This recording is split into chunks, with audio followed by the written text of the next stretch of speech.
Hi hello నమస్తే welcome to ride with Prakash. అందరూ ఎలా ఉన్నారు? బాగున్నారా?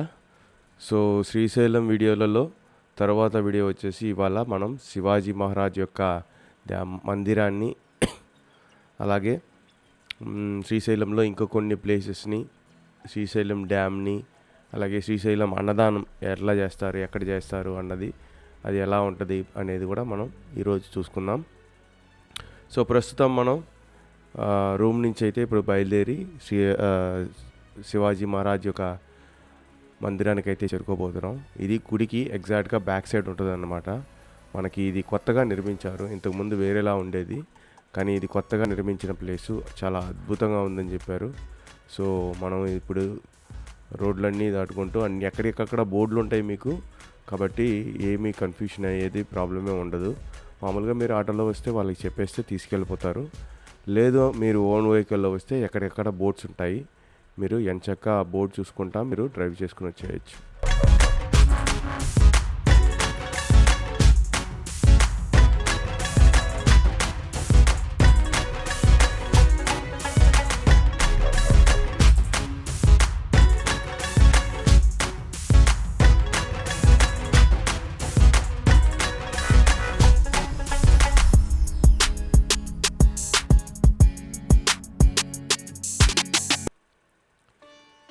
శ్రీశైలంలో వెలిసిన మల్లికార్జున స్వామి దర్శనార్థం వచ్చే భక్తులు క్షేత్ర పరిధిలో సందర్శించే స్థలాలలో ఈ శివాజీ స్ఫూర్తి కేంద్రం కూడా ఒకటి. దక్షిణ భారతదేశంపై దండయాత్రకు వచ్చిన మొఘల్ చక్రవర్తులను మన మరాఠా యోధుడైన ఛత్రపతి శివాజీ గారు తరిమిగొట్టారు. ఆయనకు శ్రీశైల క్షేత్రానికి ఎంతో అనుబంధం ఉంది. ఛత్రపతి శివాజీ మహారాజ్ 1630లో జన్మించగా ఆయన హిందూ సామ్రాజ్య స్థాపన కోసం తన 16వ ఏట నుంచే యుద్ధాలు చేయడం ప్రారంభించారు. అందులో భాగంగా 1677లో దక్షిణ భారతదేశం నుంచి దండయాత్ర మొదలుపెట్టి ముందుగా శ్రీశైలానికి చేరుకున్నారు. స్వతహాగా అమ్మవారి భక్తుడైన ఆయన అమ్మవారి దర్శనార్థం శ్రీశైలంలోని 10 రోజుల పాటు బస చేశారు. శ్రీశైలంలో ప్రస్తుతం నిర్మించిన ధ్యాన కేంద్రం ఉండే ప్రదేశంలోనే ఆయన ఆ రోజున ఒక ధ్యాన మందిరాన్ని ఏర్పాటు చేసుకొని అమ్మవారిని ప్రత్యక్షం చేసుకోవడానికి కోసమని ధ్యానంలోకి కూర్చున్నారు. అప్పుడు ఆయన సాధనకు మెచ్చిన భ్రమరాంబదేవి ప్రత్యక్షమయ్యి ఆయనకు ఒక దివ్య ఖడ్గాన్ని శివాజీ మహారాజ్కి ప్రసాదించారని, అందుకు సాక్ష్యంగా ఇప్పటికీ శ్రీశైల ఆలయంలో దర్శనం చేసుకొని బయటకు వచ్చిన తర్వాత రైట్ సైడ్ ఒక ప్రహరీ గోడలా ఉంటుంది. దానికుండా లోపలికి పోతే మనకు అక్కడ ఒక శ్రీశైలం అమ్మవారికి, ఇదిగోండి ఇక్కడ చూపిస్తున్నాను చూడండి, ఈ శివాజీ మహారాజ్ యొక్క విగ్రహం కూడా అక్కడ ఉంటుంది. అలాగే శ్రీశైల ఆలయ ఉత్తర గోపురాన్ని శివాజీ మహారాజ్ 1677లో శ్రీశైలానికి వచ్చినప్పుడు తన సైన్యంతో నిర్మించారని తెలుస్తోంది. రామచంద్ర పంత్ అనే తన మంత్రిని సుమారు 2 ఏళ్ల పాటు శ్రీశైలంలో నుంచి గోపుర నిర్మాణాన్ని పూర్తి చేసినట్లు చరిత్ర ద్వారా తెలుస్తుంది. శివాజీ ధ్యానం చేసిన ప్రాచీన కట్టడం శిథిలం కావడంతో అక్కడే ప్రస్తుతం ఉన్న శివాజీ ధ్యాన మందిరాన్ని పునర్నిర్మించారు. ఛత్రపతి శివాజీ బస చేసిన ప్రదేశంలో ఛత్రపతి శివాజీ వారి స్ఫూర్తి కేంద్రాన్ని నిర్మించడం జరిగింది. ఇక ఈ శివాజీ స్ఫూర్తి కేంద్రం యొక్క విశేషాల గురించి వస్తే, ఈ స్ఫూర్తి కేంద్రాన్ని నిర్మించడానికి మొట్టమొదటిసారిగా 1975లో ఒక కమిటీ ఏర్పడింది. దాని తర్వాత 1983లో శివాజీ స్ఫూర్తి కేంద్రానికి అప్పటి మహారాష్ట్ర ముఖ్యమంత్రి అయిన వసంత దాదా పాటిల్ శంకుస్థాపన చేశారు.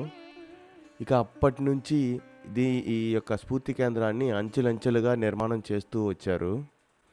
అలాగే ప్రస్తుతం మనం చూస్తున్న పట్టాభిషిక్తుడైన శివాజీ మహారాజ్ యొక్క కాంస్య విగ్రహాన్ని 1994లో అయితే ప్రతిష్ఠించడం జరిగింది. ఇంకా ఈ నిర్మాణాలన్నీ పూర్తయ్యి ఇది భక్తులకు అందుబాటులోకి వచ్చింది మాత్రం 2004వ సంవత్సరంలో దీనిని పూర్తిగా భక్తులకి అందుబాటులోకి తెచ్చారు. మీరు ఇక్కడ చూసినట్టయితే ఈ కేంద్రంలో పట్టాభిషిక్తుడైన ఛత్రపతి శివాజీ కాంస్య విగ్రహం ఏర్పాటు చేశారు కదా, దీంతో పాటు ఒక 10 మందితో కూడిన శివాజీ మంత్రిమండలి సాక్షాత్కరించేలా ఒక దర్బార్‌ని కూడా నెలకొల్పడం జరిగింది. అలాగే శివాజీ జీవిత చరిత్రను పర్యాటకులు తెలుసుకునేలాగా ఫైబర్ మెటీరియల్‌తో 23 బ్లాక్‌లలో 3D చిత్రాలను ఏర్పాటు చేశారు. తెలుగు, హిందీ, ఇంగ్లీష్, కన్నడ భాషలలో కూడా ఈ జీవిత చరిత్ర విశేషాలని కింద వివరించడం జరిగింది. అలాగే ఈ దర్బార్ హాల్‌కి పక్కనే శివాజీ మహారాజ్ ధ్యానం చేసుకున్న ప్రదేశంగా ఒక ధ్యాన కేంద్రాన్ని కూడా నిర్మించారు.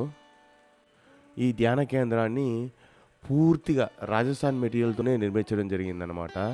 ఈ మందిరం పెద్ద కోటను తలపిస్తూ ఉంటుంది. ధ్యాన కేంద్రంలో శివాజీ ధ్యాన ముద్రలో ఉన్న విగ్రహంతో పాటు శివాజీ మహారాజ్ ఉపయోగించిన ఖడ్గాన్ని కూడా మనం అక్కడ చూడొచ్చు. ఇక్కడ ఈ శివాజీ దర్బార్లో ప్రతిష్ఠించిన కాంస్య విగ్రహాన్ని ముంబైలో తయారు చేసి ఇక్కడికి తీసుకొచ్చి దాన్ని ప్రతిష్ఠించడం జరిగింది. ముంబైలోని జేజే స్కూల్ ఆఫ్ ఆర్ట్స్ కళాశాలలో ఈ విగ్రహాన్ని కాన్విల్కర్ అనే శిల్పి తయారు చేశాడు. ఈ కాంస్య విగ్రహం చత్రంతో కలిపి అంటే పైనుండే గొడుగుతో కలిపి 12 అడుగుల ఎత్తు, అలాగే 4.5 టన్నుల బరువుతో ఉంటుంది ఈ కాంస్య విగ్రహం.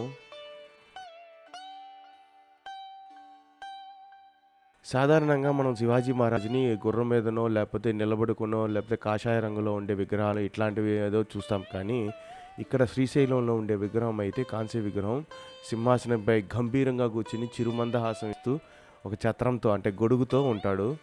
భలే ఉంటుంది చూడ్డానికైతే.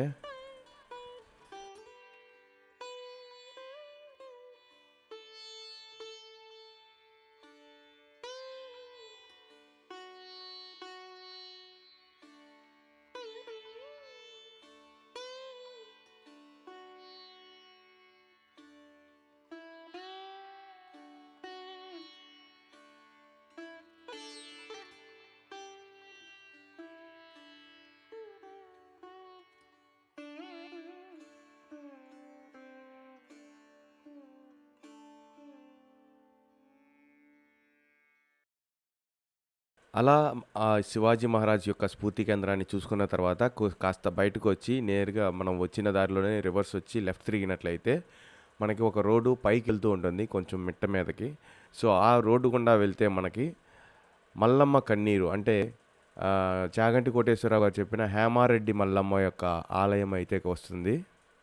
ఈ మల్లమ్మ కన్నీరు ఆలయంలో కర్ణాటక భక్తుల చేత దీపారాధన చేసిన తర్వాతనే మిగిలిన పూజా కార్యక్రమాలు చేపట్టడం ఇక్కడ ఆనవాయితీగా వస్తుంది. ఎందుకంటే ఈ హేమారెడ్డి మల్లమ్మ రాజవంశానికి చెందిన ఈమె వచ్చేసి కర్ణాటక నుంచి వచ్చిందని, ఇక్కడ తపస్సు చేసి శివుణ్ణి మెచ్చిందని, ఆ టైంలో ఆమె కంటి నుంచి రాలిన ఆనంద బాష్పాలే నేటికి మల్లమ్మ కన్నీరుగా చెప్పుకుంటున్నారని ఒక స్టోరీ అయితే ఉంది. ఇంకొక స్టోరీ మన చాగంటి కోటేశ్వరరావు గారు చెప్పినట్లు మన ఛానల్లో షార్ట్స్లో ఉంటుంది, అది కూడా చూసేయండి. ఈ మల్లమ్మ కన్నీరులో ఈ మల్లమ్మ గారి విగ్రహం ఎదురుగా ఒక చిన్న బావిలాగా ఉంటుంది. అందులో ఒక బండరాయి కింద నుంచి నీటి ఎప్పుడు ప్రవహిస్తూనే ఉంటుందన్నమాట నీరు. ఆ నీటినే ఇక్కడికి వచ్చే భక్తులకు కూడా మనకి తీర్థంగా ఇస్తూ ఉంటారు. అలా మల్లమ్మ కన్నీరు చూసుకున్న తర్వాత మనకి కొంచెం ముందుకు వచ్చి ఎడమవైపు చూసినట్లయితే పంచముఖ లింగానికి వెళ్ళే దారి కనబడుతుంది. ఆ దారి గుండా వస్తే మనం ఒక చిన్న షెడ్ లాంటి ప్రదేశానికి చేరుకుంటాము. ఈ షెడ్డులోనే మనకి ఇప్పుడు ఇక్కడ శ్రీశైలం అన్నది ఏ చోట మీరు చేయి పెట్టినా ఒక లింగం దొరుకుతుందని ఒక వినికిడి ఉంది. అది ఈ పంచముఖ లింగాల్లో ఇక్కడ చూసినా కూడా మీకు 2 లింగాలు అయితే కనబడతాయి. శ్రీశైలంలో ఉండే ఈ పంచముఖ శివలింగం ఆలయం ఎంతో ప్రత్యేకమైనది. ఈ ఆలయంలో పరమశివుడు 5 ముఖాలు కలిగి ఉంటాడు. ఈ లింగానికి ఎంతో మహిమ ఉందని భక్తులు చెప్తూ ఉంటారు. ఇక్కడి పంతులు గారు చెప్పిన దాన్ని బట్టి పూర్వం ఒక సాధువు ఇక్కడ తపస్సు చేస్తుంటే ఒక సర్పం పుట్టలో నుంచి ఇక్కడికి వచ్చి పంచముఖ శివలింగాన్ని ఆయనకి చూపించిందని ఇక్కడ చెప్తూ ఉంటారు. ఈ లింగానికి పాదవట్టం వచ్చేసి తూర్పు వైపు ఉండడం దీని ప్రత్యేకత. ఈ మల్లికార్జున రూపమైన లింగాన్ని దక్షిణామూర్తి అని కూడా అంటారు. ఈ లింగం ఎంతో ప్రత్యేకమైనదిగా, ఎంతో అరుదైనదిగా చెప్తున్నారు. ఎందుకంటే నేపాల్లో పశుపతినాథు, ఉజ్జయినిలో మహంకాళి ఇలా కొన్ని లింగాలు మాత్రమే దక్షిణం వైపు చూస్తూ మనకు కనిపిస్తాయి.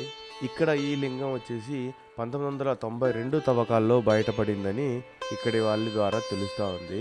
ఈ లింగానికి వృత్తించే లింగం అని కూడా పేరు ఉంది.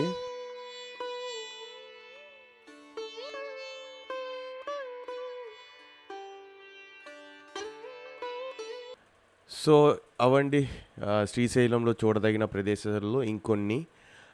ఈ వీడియో ఇంతటితో ముగిస్తున్నాను, ఎందుకంటే లెంత్ ఎక్కువైపోతుంది లేకపోతే.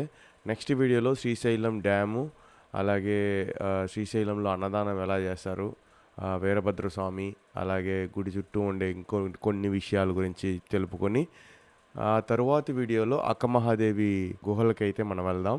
సో ఈ వీడియో మీకు అందరికీ నచ్చిందని అనుకుంటున్నాను. నచ్చితే ఒక లైక్ చేసి కమెంట్ చేసి, అలాగే ఈ వీడియో 10 మందికి షేర్ చేసి ఇన్ఫర్మేషన్ని కొంతమందికైనా చేరేటట్టు చేయండి. Thank you so much. See you in next video.